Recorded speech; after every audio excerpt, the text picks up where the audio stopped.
Okay, here's the Emtek Mortise Lock jig set. This is very prototype, so I know there's issues with it, but it does get the job done. So, and I also have used these for probably 4 or 5 lock sets. They're really only a one-time use thing, and James made a mess of them, but they're still tight. So, the first thing you're gonna do, so obviously this here, you're gonna take like a DeWalt clamp, but it's right up. DeWalt clamp like those over there. Gonna clamp this to your door slab. I normally center at 36, whatever height you want to go, it's up to you. Okay, so just to get an idea of what this does, so that's going to give us our initial mortise. So the depth on these, I haven't done any cool stuff yet to set your router depth easily. You're just going to take both of your plates on this, line them up.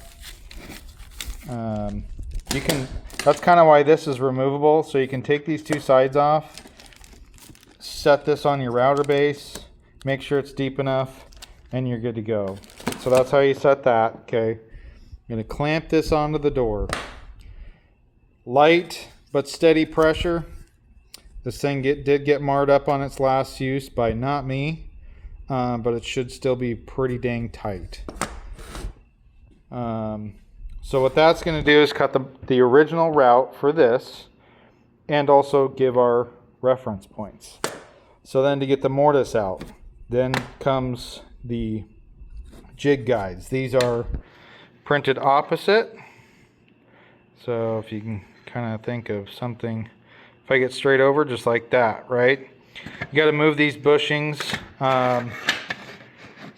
to each hole. You're going to use a bit like this. This is not the right size. I believe it's a 1/2 inch bit, which is somewhat unfortunate because you really need a 5/8 for this. So you're going to do the first jig. This jig, if you see that in there, will actually sit inside the that route, right? So inside that pocket. Then you screw into here, which will also, don't use a monster screw, just use like a skinny drywall screw, because that is also the screw to attach your mortise lock. Okay, so you do these two jigs. The second one is not very easy. Just pay attention to it. This jig's gonna crack and do some weird stuff, but just go really easy, high RPM on the drill, and make sure you clear it out. You're pulling it out. So you're pulling all that stuff. Because if you get this hole jammed up with a bunch of sawdust, it's going to cause havoc. So make sure you clear out the holes, all that good stuff. Move these brass bushings around to each hole. It's kind of a process. That definitely needs to be refined, I know. But this isn't a bad start. So I kind of planned on using this one first, so you have the 1 dot, and then this is number 2, and you have the 2 dot. I don't know if it matters. I think I like the wider one actually for the first one, because then that keeps this drill bit straighter, and then this one doesn't matter as much, but you're going to be chiseling anyway, so make sure your chisels are sharp. This is only a 1/2 inch bore, so this needs 5/8, so you're going to be chiseling out the sides quite a bit. Okay, so that'll clear out your mortise. That thing, once that fits in, you're all done with that. Okay, those jigs are done. This jig should be, I believe this little wood shim, set that to the correct depth. Let's see. Yes. So that is also this was actually for closet jigs, for closet pulls, but it actually worked really well for this. So then this will route out on the side, and that little oopsie there will be just fine. Just don't make it any bigger. Okay, so there's your pull. See how close that is? Like, be real careful with that. You could throw maybe something over that, maybe some tape or something, just so it doesn't push. I do have this model, so if it is dire that you want a new one, my printer's down. I can have Dad print you one out. But I can't do that till later this week, if this week at all. So that'll work for that. Then this is our privacy plate. Okay, that fits around there. I have some videos on my Instagram of how I use this. I actually put this, I tape this onto the lock, right where this thing comes out, right? So something like super good film quality. I know. Okay, so you want to make sure that when that door is closed, that's going to go perfectly through there. Okay, I tape it on there. Then I take this jig, put it on the door, and tape the sides fairly lightly, but don't let it move. Okay. Before then, you're going to set your double sticky tape on one of these two surfaces. You are going to make sure you compensate with your router depth on that.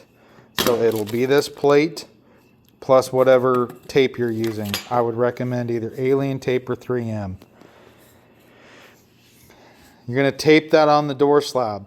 That door is going to close and stick this thing right where that slab is going to hit the jamb face. Make sure it's fairly centered. You could also just measure this too.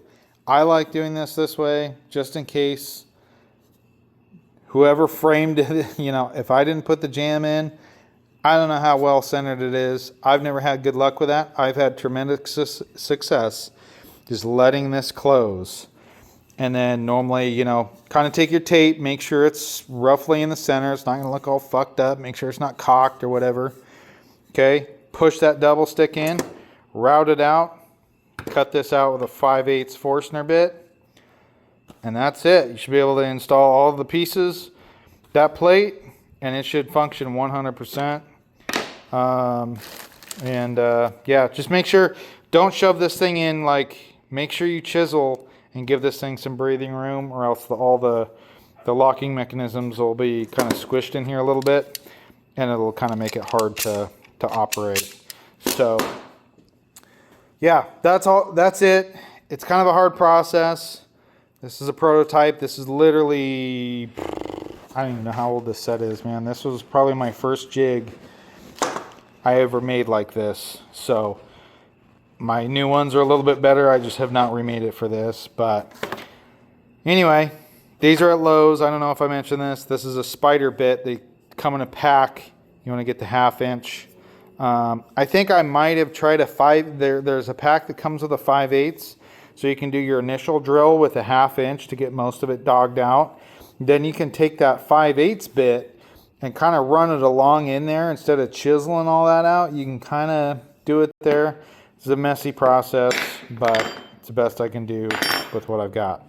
So anyway, any questions, get a hold of me. James did it, the tile guy. So if he did it, he kind of fucked my jigs up a little bit. But if he did do it, then I know it somewhat works. So anyway, enjoy 3D printed jigs.